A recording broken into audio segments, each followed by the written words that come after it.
It's race day here at Spielberg, and the drivers are making their final preparations down on the grid before lights out. Look around, it's a spectacular setting, and I'm sure today's race will do it justice. Spielberg is a short lap, just 10 corners, 7 rights and 3 lefts, making up a total distance of 2.6 miles. Now, the wet conditions today are going to make the cars a bit skittish, especially through those downhill sections. Watch out for the cars running wide, especially through that last corner. Wet? What the hell are you talking about? It's overcast, dry. As we await the start of another hugely anticipated Formula 2 race, I'm joined again by Davide Valsecchi. Davide, as a former GP2 champion, could get some insight to what is running through these young drivers' heads as they sit out on the grid. Ciao, Alex. It's a pleasure to be here. There are nervy moments. There is no doubt about that. Nervy moments. Mental strength is the key to remaining calm and focusing on the upcoming race. Formula 2 is so competitive, and all of these drivers knows that they are going to be pushing each other all of the way. In this sport, you have to be able to control your nerves. With that then, let's run through the grid order. George Russell lines up on pole position, with Alexander Albon starting alongside. Looking down the rest of the grid, we have De Vries, Markelov, Nicholas Latifi, and Giotto, Norris, Aitken, Tete Camara, Antonio Fuoco, Fukuzumi, Maney, Alessio Lorandi, and Gunter, Galeo, Delatraz, Makino, and Roberto Meri. Boccalacci and Nico Kari completes the grid. Now it's almost time to lights out, so let's go down to the track.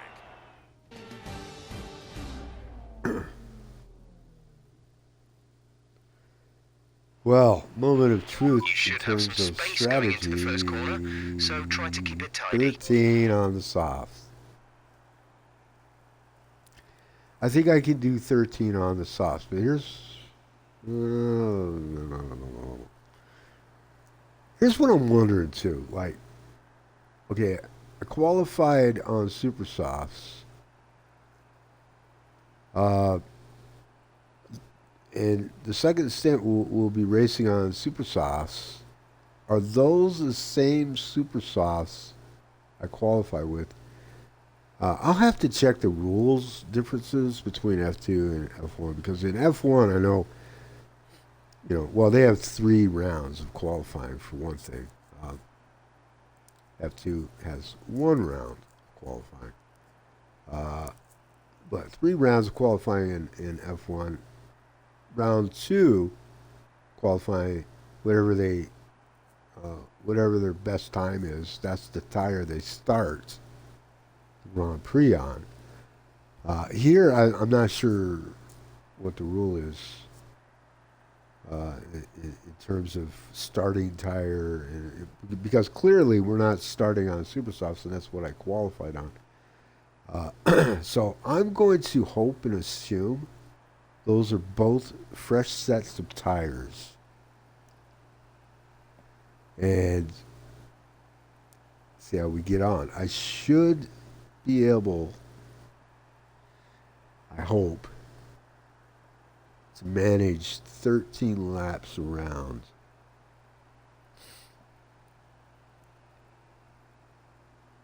On the softs. I'm not real confident right now, am I? Nope, I am not.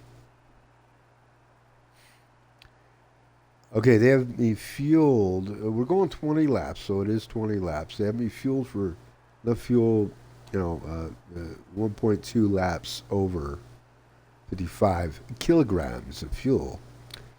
So there we go with that. There is no reason to go on an alternate strategy here. I want to be on a quicker tire at the end of the race because my car will be lighter by then. So definitely want to be on a quicker tire at the end. And so we're all going to be on the same tires. Okay, let's go on the formation lap.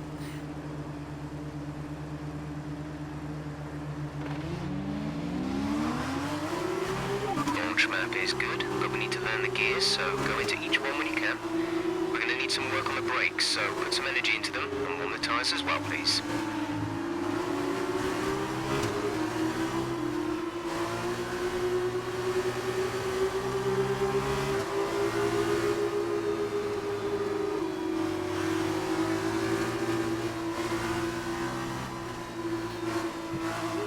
This is a fun track. It's a very short track. It's the shortest track on the calendar. Only 8 turns. It's a couple of miles in length. Whoa, easy Tom. Easy ball. Wait a minute. DeFreeze got a qualified in front of me? Shenanigans. I'm just kidding. He's a good guy. He's a very good guy. Battling for the championship this year.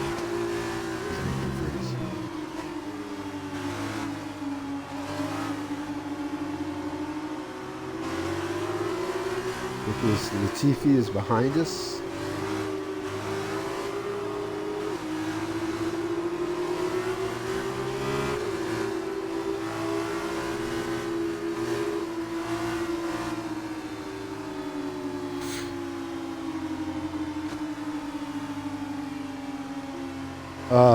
Wow. Nicholas Latifi is now up in third because he morphed into us.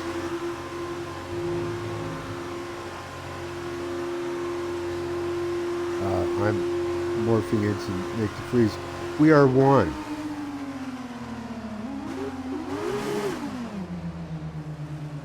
Yes. Right, so, see how we... The rest of the grid is forming up. Be patient Yeah, we do. and watch for the Turn one. lights.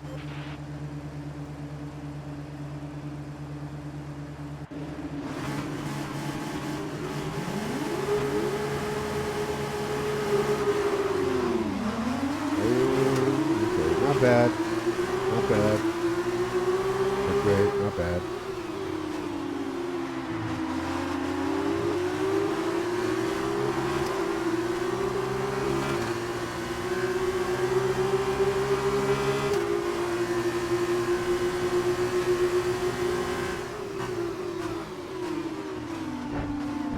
Oh, not bad. Not. I'm sorry. I'm sorry. I'm sorry.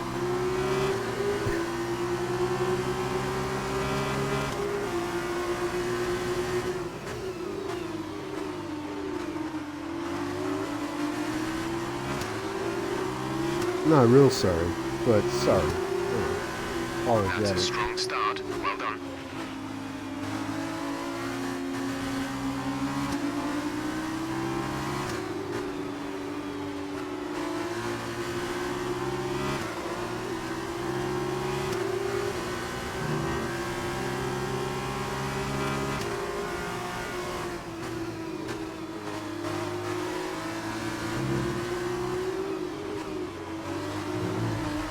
Oh.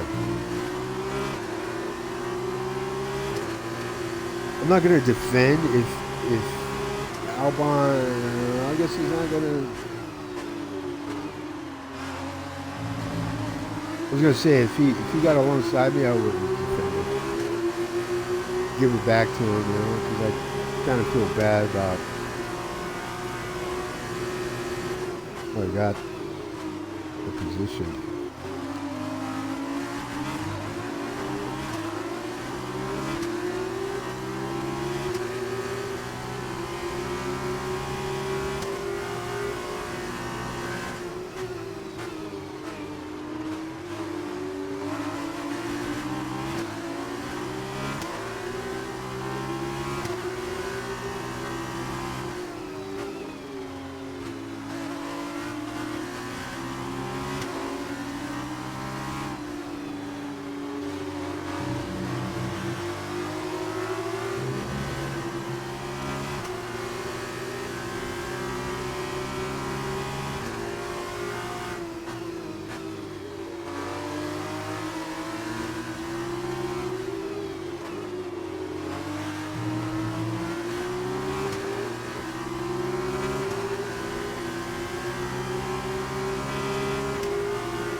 Fuck.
That was the fastest lap of the race. Keep this up.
Should be good on tyres for a while. Wear doesn't seem too bad at the moment.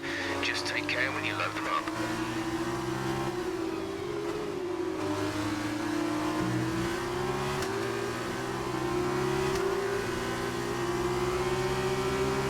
Gap to teammate behind is 10.0 seconds.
Good job. That was the fastest lap of the race so far.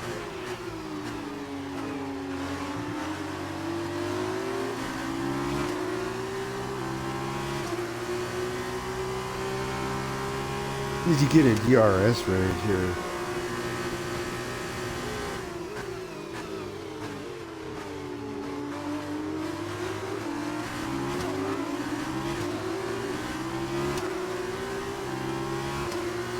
there.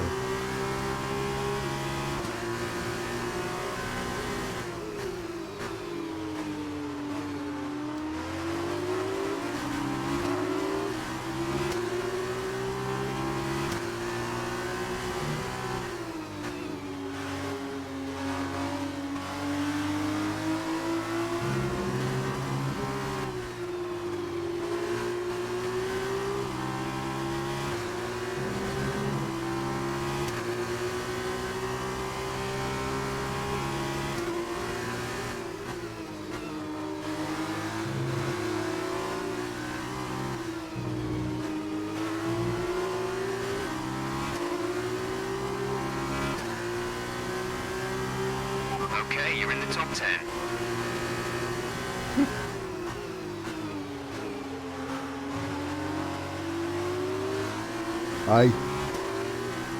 Ooh, I got the DRS barely. As I snaked my way out of the turn.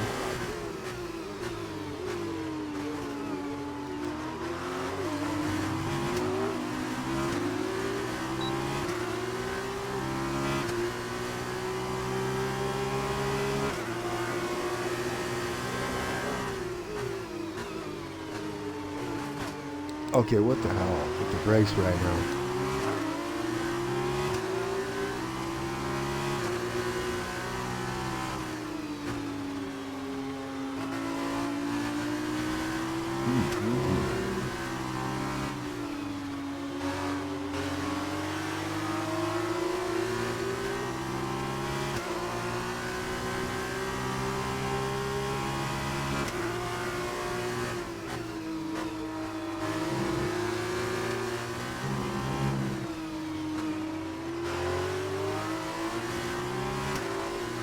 And out of DRS range.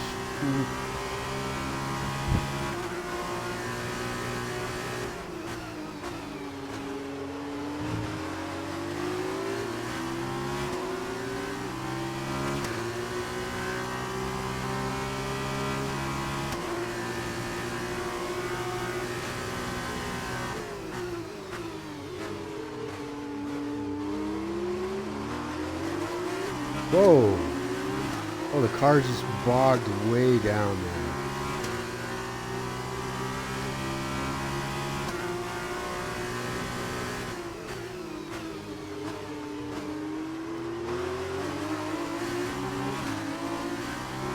Should have downshifted there to that first.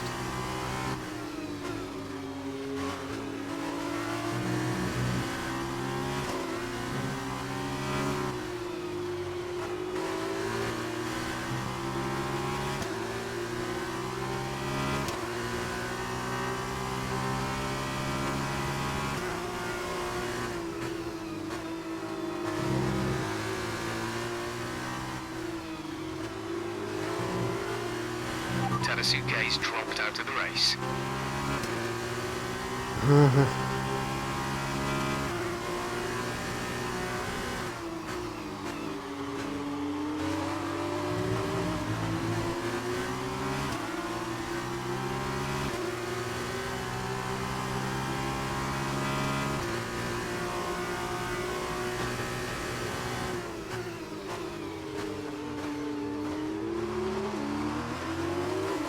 Again. What the fuck? Be aware, there's an incident in the next part of the track. No overtaking through the yellow flags.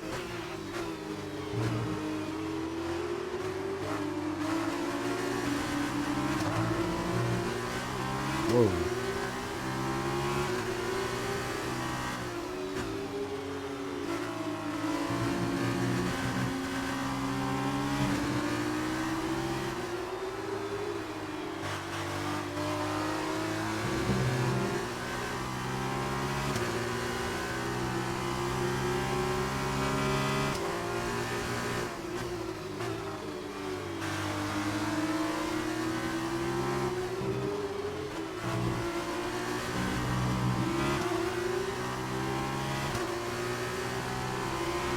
Approaching the pit window, you'll be on the super softs.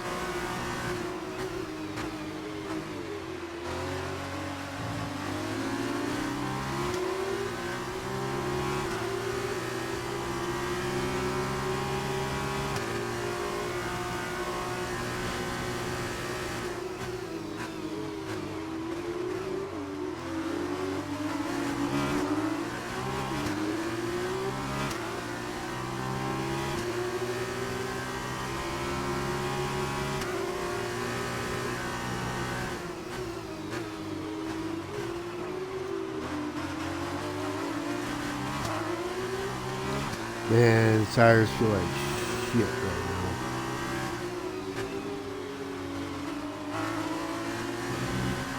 I don't know if I can go 13 laps.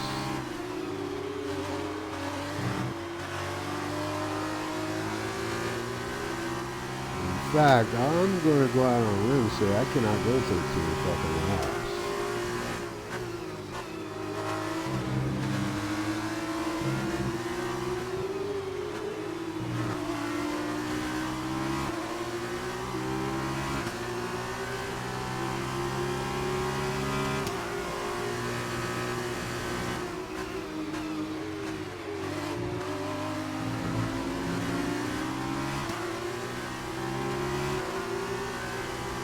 I might come at the end of this lap and try to make the Super Sauce last 8 laps. Because I got nothing left, man. How bad am I looking?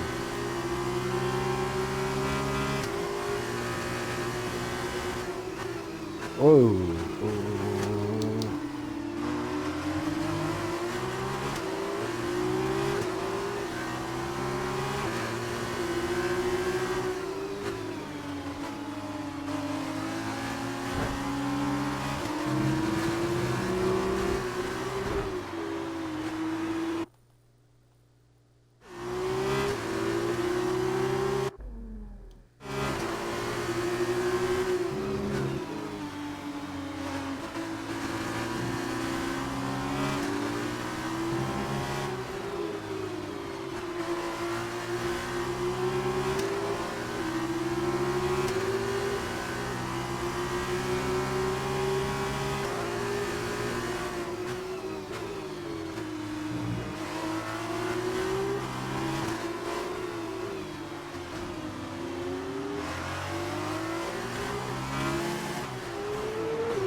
Say 50, whatever they said, 58. Feels worse than that. Go now.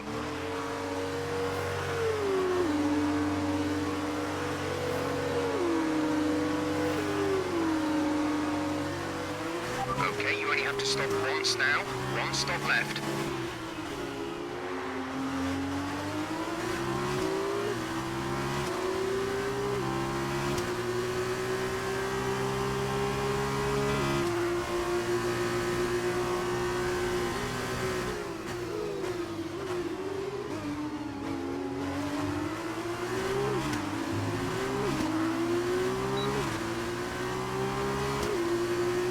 Don't block me, Bocalachi.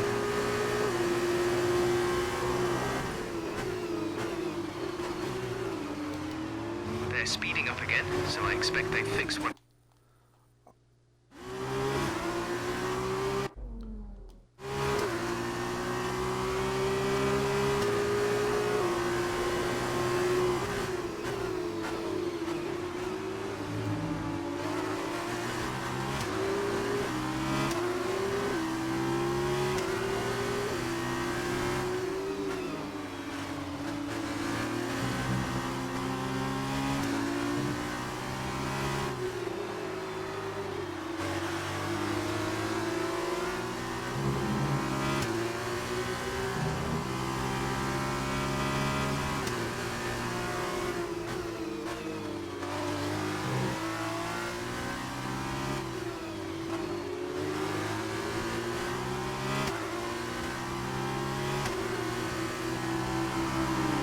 Approaching the pit window, you'll be on the softs. No, we're not. No, we're not. We just pit Alex, or I keep wanting to call him Alex. Anyway, we just pit, so shut up. Now, I mean, he's gonna be bothering me with that shit, man.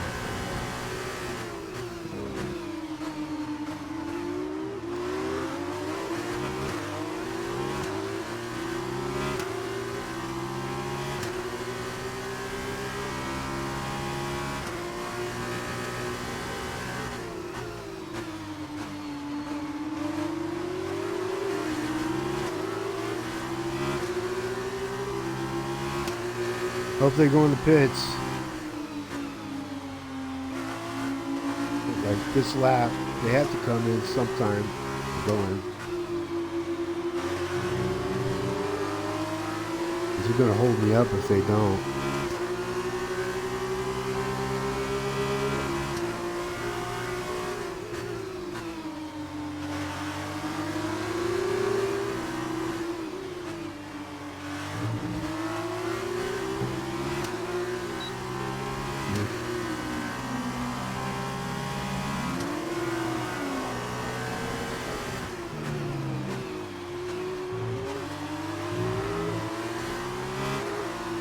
Oh shit.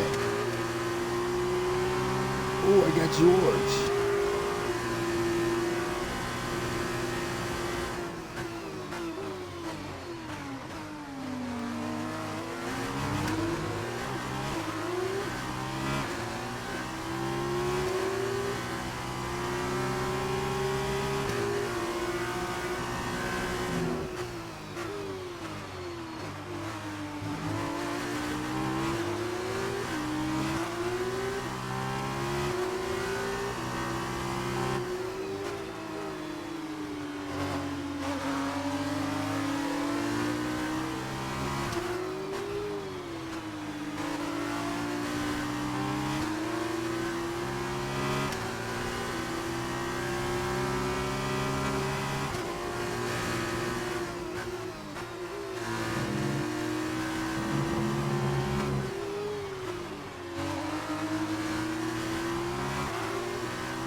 This lap, so push now.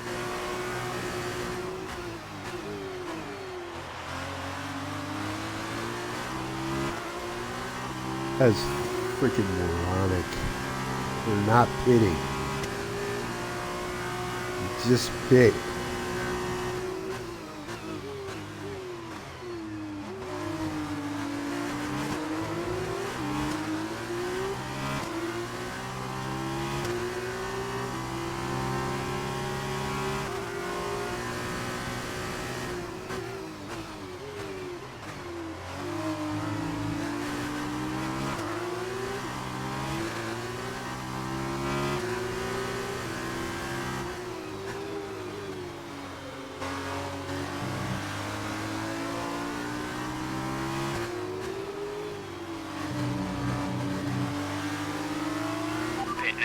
Pit now.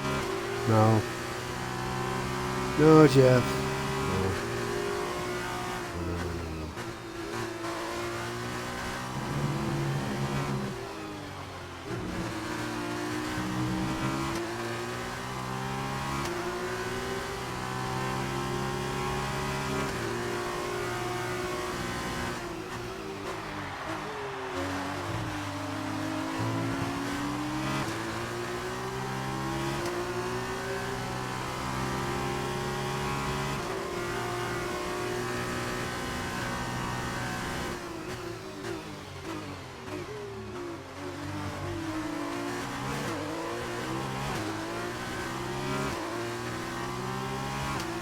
Some of these tires can be decent for another 3 laps.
More laps. Let's do this.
Yeah, we should. This is your final lap of the race.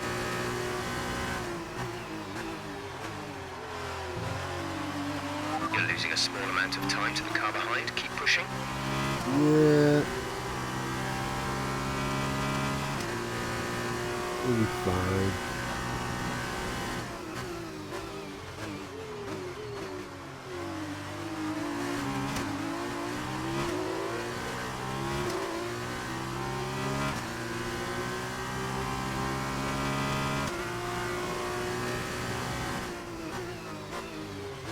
Having a right-tailed battle there for third. Albon and degrees.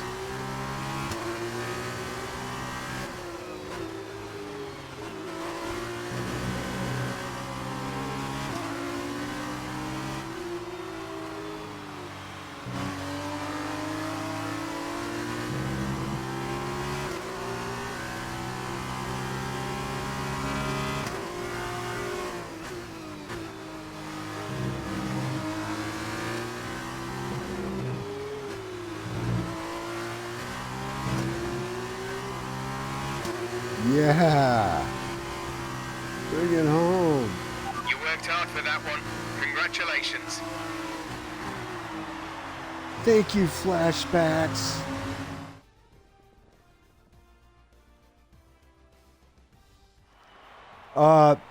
That's what I was wondering. Short guy. Another historic win. I'm sorry I didn't get back to you sooner on that. But I have a hard time like reading chat and driving at the same time. But a combination of getting those tires up to running temperature faster and driving to the condition on track. They made it look easy out there today. I'll get back to that as soon as they're done talking here.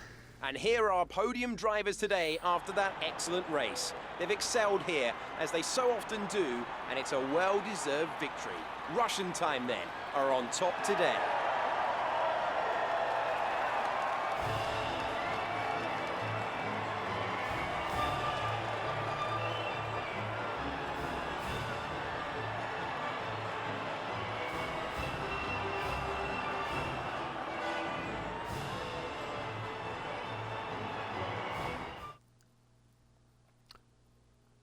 Okay. Now then, Davide Valsecchi, who would you say was your driver of the day? My driver of the day was Dorian Boccolacci. He did a cracking job of moving through the field. Just Boccolacci, huh? Goodbye for now then. He started in 19th and ended in 14th. Make sure you join us again for Lights Out tomorrow. Okay. Yeah. So short guy, I don't know if you're still there or not, man. I appreciate you showing up. Also, again, thank you for the sub.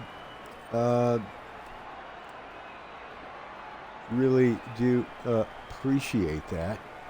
Now, as to your question, the update, did it fix the tire wear problem? Okay, I don't have a really good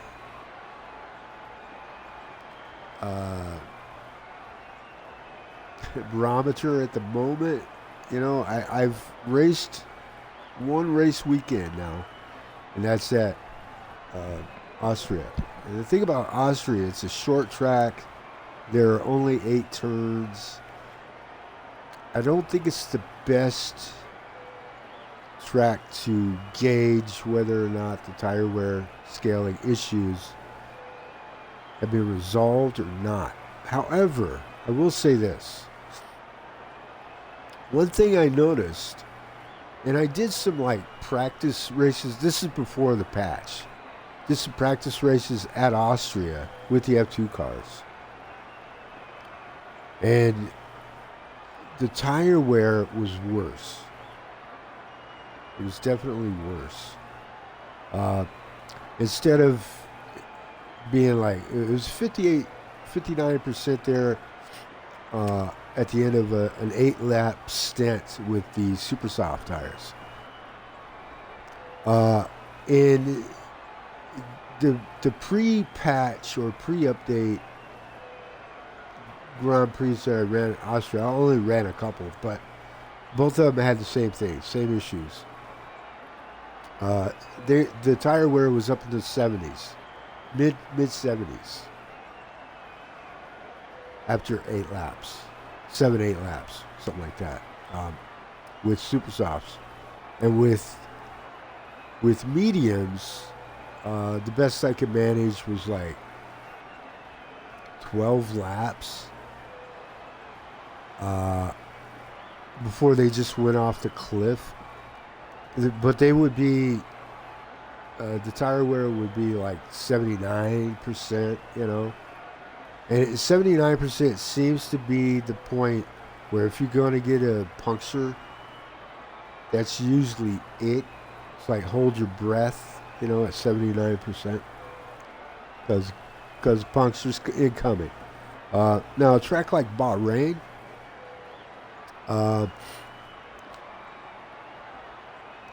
will be more telling, I think. Maybe even a track like Silverstone, where we're going to next. Maybe that will be more telling. I don't know. But you know, I'm the jury's still out for me. I'm not sure if the tire wear scaling is consistent from track to track. You know, if what I saw in Austria is fairly consistent on other tracks, then in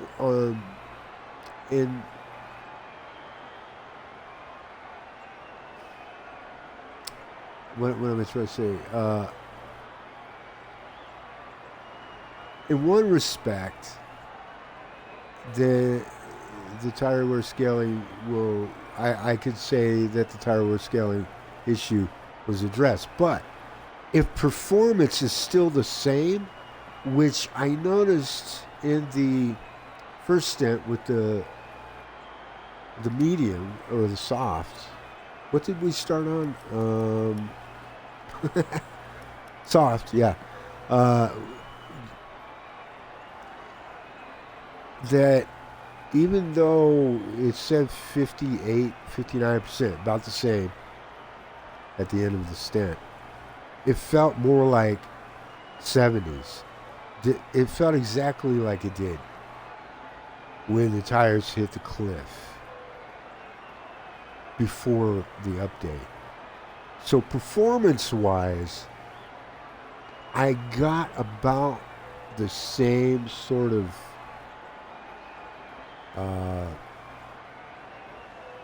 performance issue that I let me rephrase. I experienced the same performance issue that I did pre-update, if that makes any sense. The only difference being, instead of 77%, whatever, 78% tire wear, I was in the high 50s.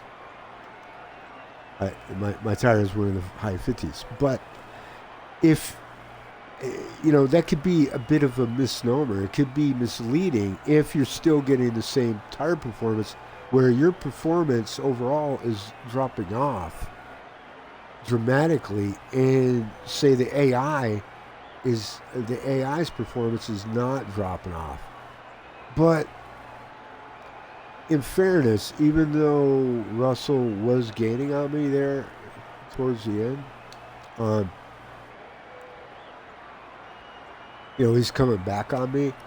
We were leaving the other drivers behind still. So it's one race, and I'll have to say mixed results when it comes to the tire wear performance. That's the best way I can sum it up. And I'm sorry I didn't get it right back to you. I have a hell of a time viewing chat and driving at the same time, and my setup's not the greatest. I do have a laptop, that I view chat with, and it sits next to my TV, my HD TV. And the TV I'm using to view the game as I'm playing it, and so then trying to keep up with chat and drive, man. I have a hell of a time. I really do. That's why you hardly see me like using the MFD during the race and all that, because it's all I can do to keep the car on the track and keep putting in some decent lap times. So there you go with that. Now the standings are as follows after that win. I extended my lead in the championship. Artem Markelov extended his lead. I'm racing as Artem Markelov. And we're up 16 now over Alexander Albon, and Nick DeVries is in third. Russell's in fourth. Sergio Sette Camera, who I noticed in one of my videos, I kept calling him Sergey. I don't know where I got that from. I know his name is Sergio Sette. I was probably combining Sergio and Sette. I don't know. But Sergio Sette Camera, 5th place. Lando Norris in 6th. So, looking at these drivers, Artem is in Super Formula Japan. Alexander Albon drives for Toro Rosso in F1. George Russell drives for Williams, poor guy. In F1. Lando Norris drives for McLaren, and wow, him and Carlos Sainz, I think, make a heck of a team there at McLaren. Yeah, I appreciate it, short guy, and I really appreciate you subscribing and supporting the way you do. That means a lot. Appreciate that, man. Appreciate you saying so. Some drivers are there are a couple in this list that are actually in Formula E. I think, isn't Louis Delatraz in Formula E now? Seems like he is. I think maybe I'll have to look at that again, but it seems like he is. Formula E is kind of cool to watch as well. I've watched some Formula E. If you ever get a chance to watch Formula E and you haven't, do so. YouTube, you can watch full races on YouTube, and just enter Formula E in search, and you'll see what is it called? The ABP. Is that correct? The ABP Formula E.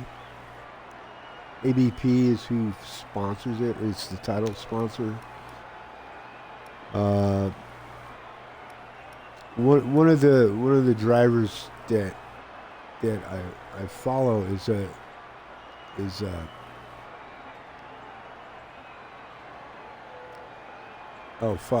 Vern. He used to race in Formula One. He raced for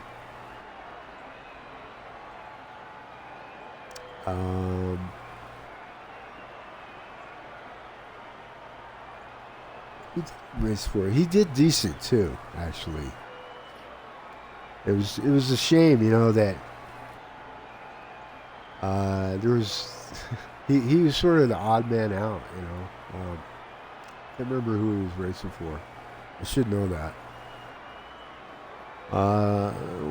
Watching him and some others. Formula E is cool. I love the competition, the announcers. But Formula 2 for competition, for is he with Carlin this year? Okay, my bad.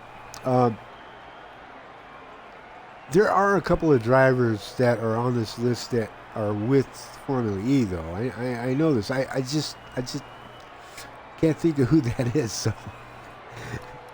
but thank you and welcome, Jamie Daniels. Welcome to the stream.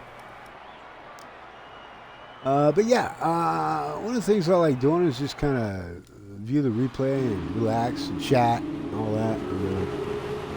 Before we get on to the next weekend. Oops. Yeah. So, yeah. Okay. Hit the wrong button. Okay, so let's try that again. It was kind of a rough start. Going into the hairpin, I broke a little late. A little too late. And I got into Albon. Kind of roughed him up a little bit.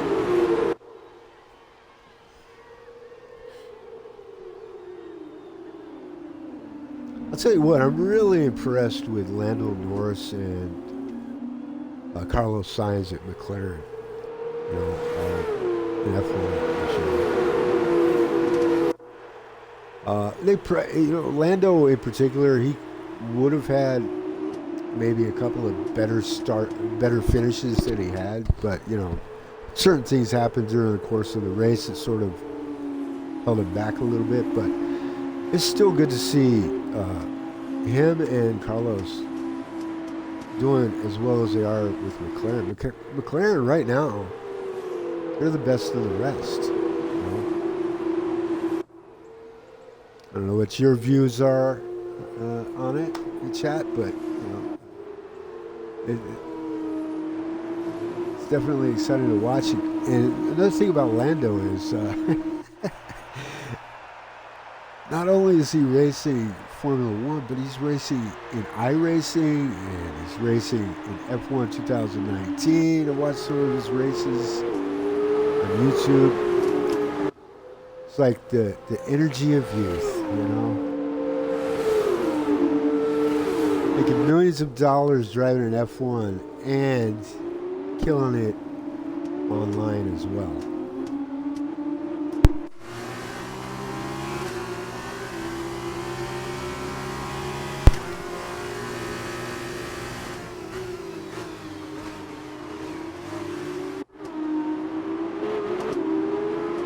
I'm going to warm up my coffee. I'll be right back. Enjoy the racing. I hope you do. It was kind of a ho-hum race, actually. Wasn't a lot of passing, except when it really counted for first.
So earlier today, because I knew Silverstone was coming up next, practice on a time trial. I think I got a decent-ish pace, a decent setup for the race. Look forward to it. Of course, before we do that, we still have a sprint race here in Austria. Don't want to forget that, you know. And it's only a 25% sprint race because I forgot to change that setting back to 50% just so I can get a proper gauge on the tire wear.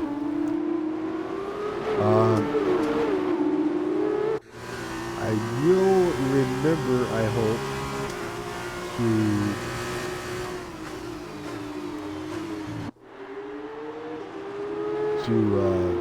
change that setting before starting the Silverstone weekend. Looking forward to that track. I like the track. I like racing on it. And just about every Codemasters game I've raced, you know, I've done fairly well there. But I'll tell you something. I'm struggling a bit for pace if F1 2019 compared to F1 2018 at Silverstone. I'm starting to find it, you know. I've been working, you know, with some different setups and trying different things out, and I'm getting it. F2 car, the same. I'm not really sure. I didn't look to see what the pace was at Silverstone last year for the F2 cars, qualifying and race. But I think, you know, I came upon something that should be competitive, hopefully.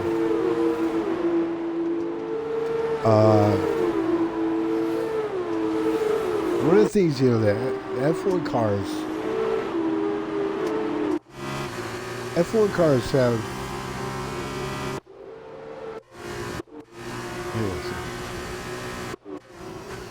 go back in the cockpit. Anyway, F1 cars have more downforce. So, F1 car at Silverstone, you know, you go through turn 1 flat out. Go through Cops, is it? Flat out.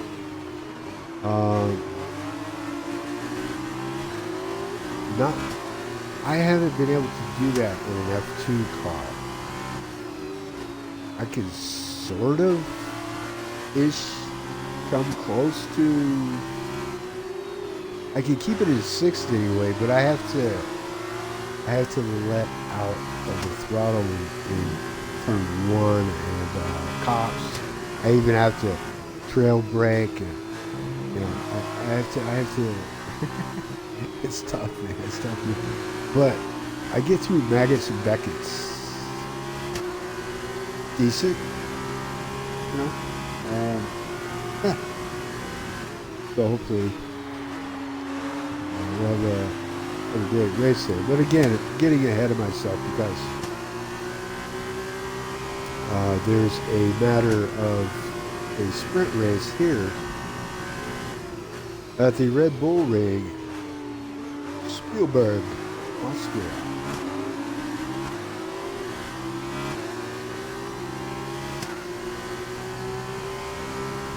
Yes, indeed.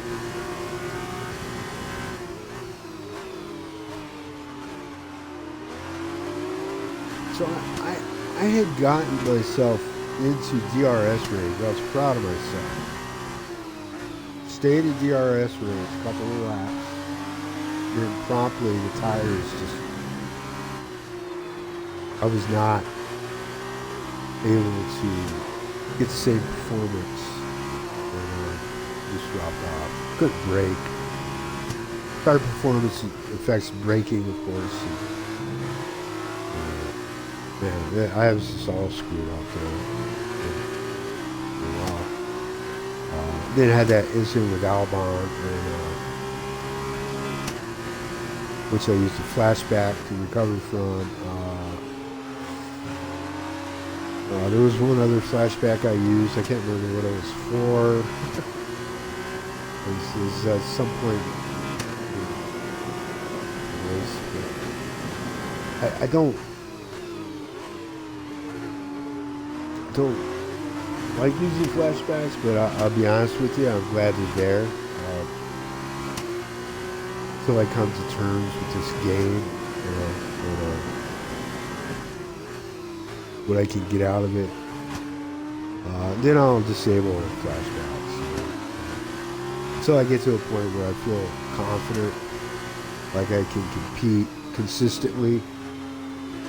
I'm going to make use of them from time to time. I don't want to abuse them, you know. I don't want to use a flashback because I didn't take the ideal line to return or whatever, you know. If there's an incident though with an AI car, whatever, yeah, and not necessarily every time either. I mean, I've had offs. I won't use a flashback for that type of stuff. But,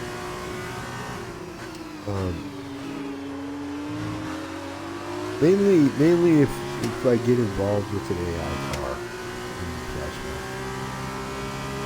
I like the cockpit view. As a matter of fact, I've been kind of practicing with it. Problem is the field of view. You know, I have a hard time picking up the racing line and braking. Well, mainly I have a difficult time picking up the braking boards where I need to brake. Apexes and all that. It looks cool though. And there's a lot of information on the dash. Speed, you got the lap time, gear, position, as a matter of fact. You can barely see because it's kind of small. When I'm in P2, it's lap 9. You see that under the speed on the dashboard. So that's helpful.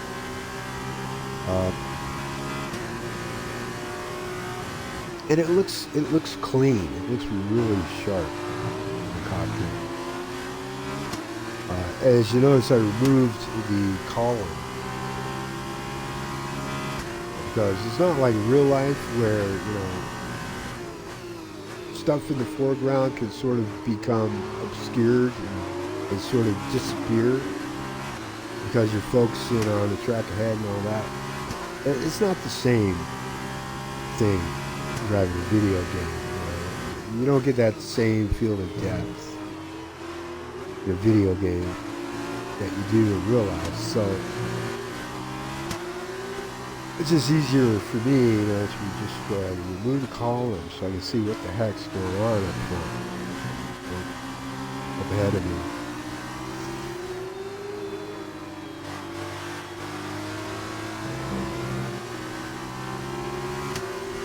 Certainly a good-looking game. Now, one of the things I noticed in the replay, especially in the TV cam, this view, you'll notice like some animation flickering and some frame rate stuttering, and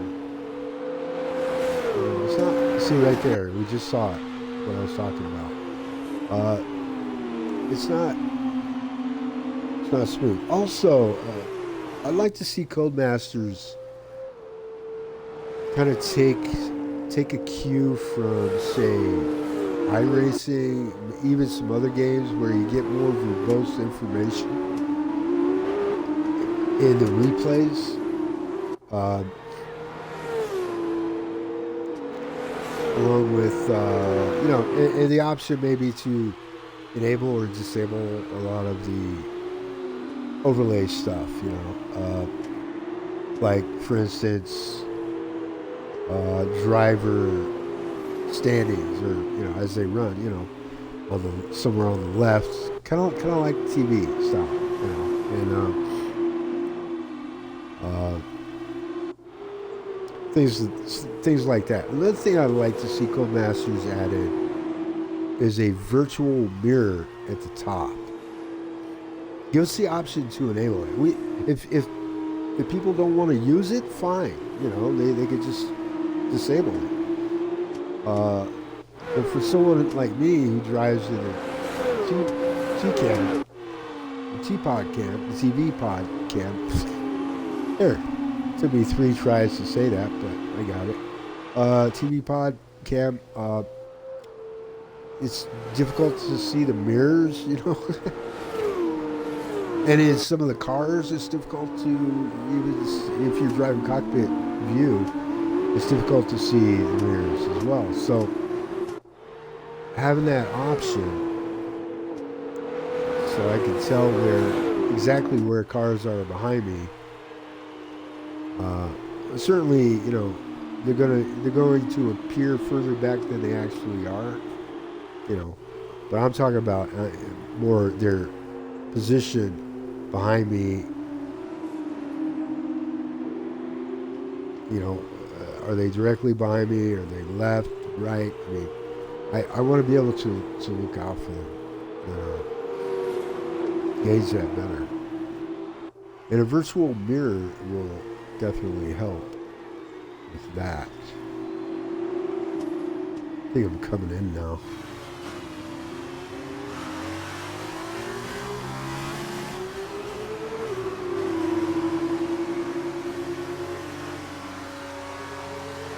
So I definitely I needed to shortcut because even though the tire wear gauge said 58%, I think it was, it felt more like 77%.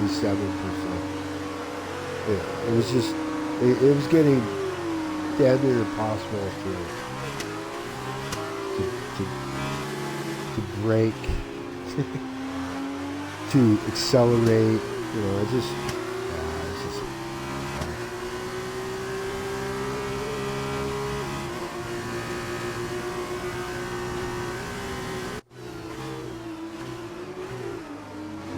this is Bocalachi here.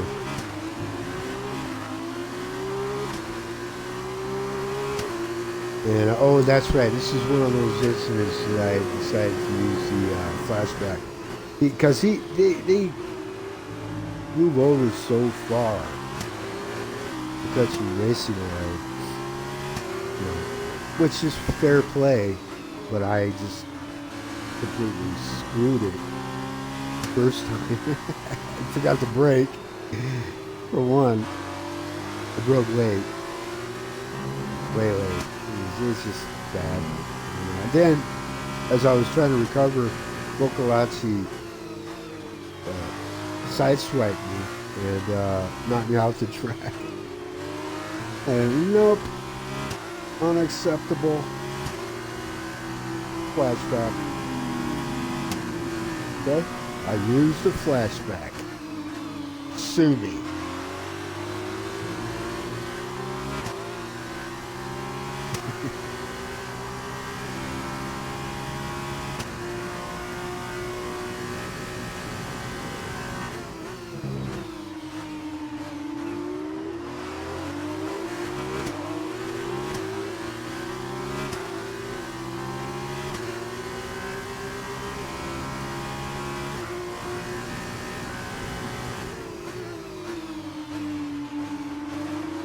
This is, I forget who this is up front. No, I know. Damn it. Say his name, Tom. Japanese driver. Okay. He's driving the WT Artem? Come on. His name. Say it. What's that? Fukuzumi. Huh? Yes.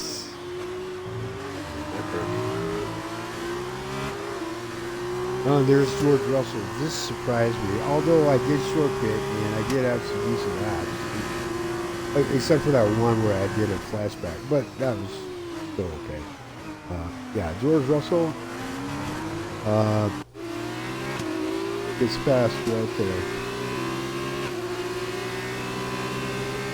On board with George Russell, Williams driver, F1. Again, hopefully Williams, their time at the bottom is going to be short. They'll be back soon, you know, strong. At least battling with the mid-pack teams, you know. I'd like to see that. George Russell, with what he has to work with, he's doing pretty good considering, you know.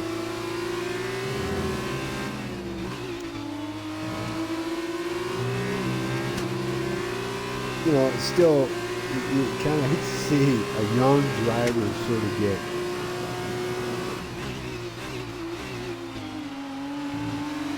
their first F1 experience is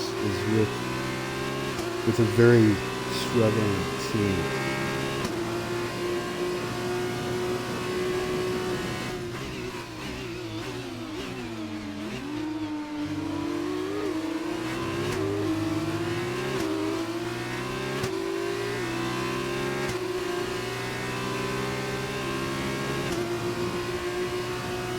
So at this point, again, I was kind of surprised at this. We were like about 5 or 6 seconds ahead of Albon.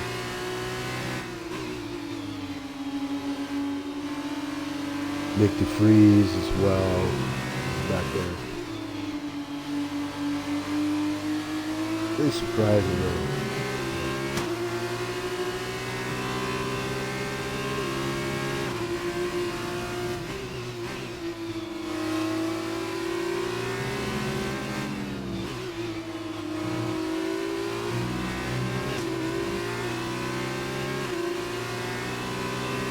See, with the column, you can't see the car in front. Now, if you're driving the car, you don't notice the column. I'm sure.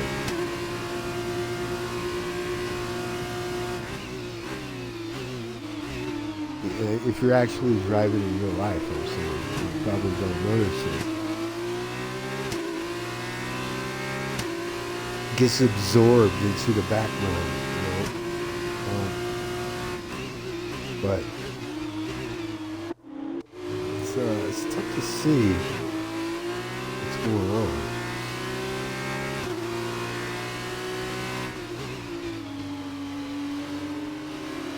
I mean, they're nowhere in sight.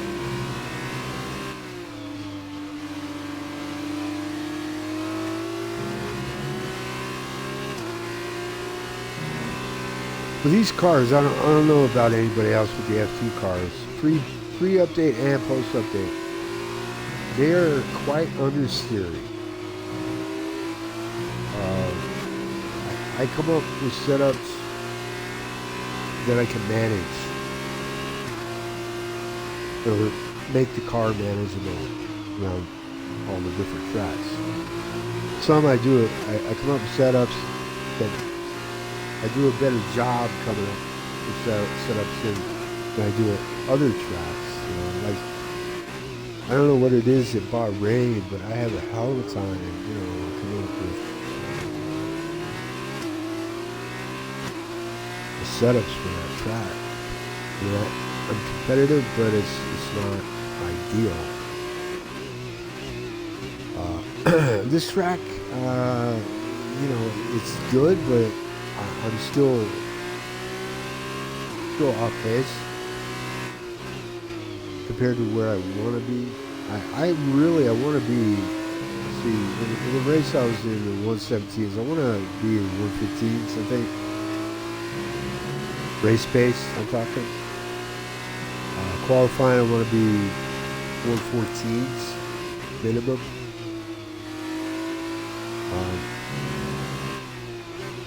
They did 113s in 2018 at this track in F2. if I could get the 114s, that'd be great. But the best I've been in this qualifying, I was in the 117s, but I have been in the 116s. In time trial, the best I managed was a 115.8. So, you know, I want to pick up at least a second and a half somewhere. I want to find a second and a half overall. And I'll be satisfied with that.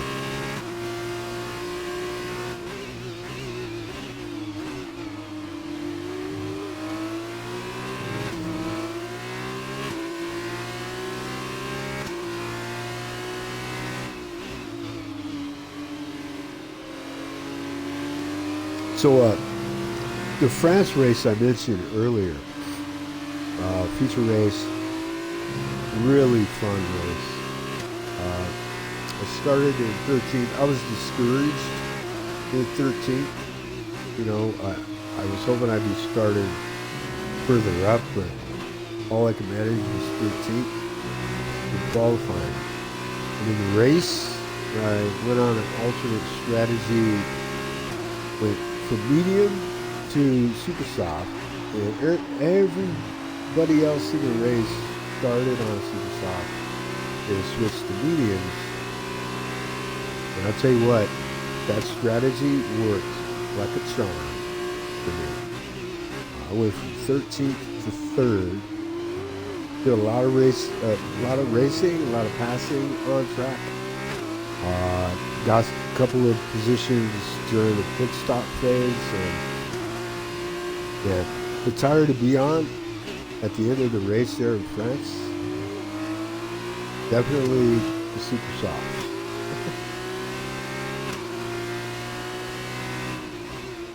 Until they went off the cliff. And then, you know, it wasn't so much fun driving for like a couple of laps, but until that point, it was so much fun, man. It was, you know, this game, F1 2019, any of them really, any racing game for that matter, man, when it flows, you know, it is so much fun. And there's the end of the race. It's me coming in first, or Artem Markelov, I should say, fist pumping, and yeah, that was it. I replayed this entire thing because I also port over to YouTube. So be sure to check those races out. I'll be I'll be uploading and porting the entire season. The first 2 rounds, which are 4 races, consist of 4 races at Bahrain and Azerbaijan. Those I recorded to my external hard drive and then uploaded to YouTube. There's no commentary for those, but the races I port over obviously will have commentary in them. So you might want to check that out. And if you do check out my channel at YouTube, hey, leave some comments. You know, I'll be looking for you, and see if we can get some dialogue going. And also, if you're watching and you can, you know, love to hear from you in chat as well. Let me know if you have the game, what you think of it, what's your experience, you know, and whatever you want to talk about. So let's go ahead and advance. But again, just a review real quick. Standings: Artem Markelov, aka Moi, first place, 16th. Alexander Albon, second. Nick DeFries in third. George Russell is in fourth. Sergio Sete Câmara from Brazil is in fifth. Lando Norris in sixth. Luca Giotto is in 7th, followed by Sean Galale, Roberto Meri, and Antonio Fuoco. They round out your top 10. My teammate just outside the top 10. Tadasuke Makino, Russian time. Team standings. Russian time, we moved up to 2nd. Nice. We were well back at one point. So we have climbed all the way to 2nd, despite the fact that Tadasuke Makino is DNF'd in so many races. You know, feature races, sprint races. So, yeah. We're managing somehow. It's because I'm great. I'm awesome. I'm just kidding.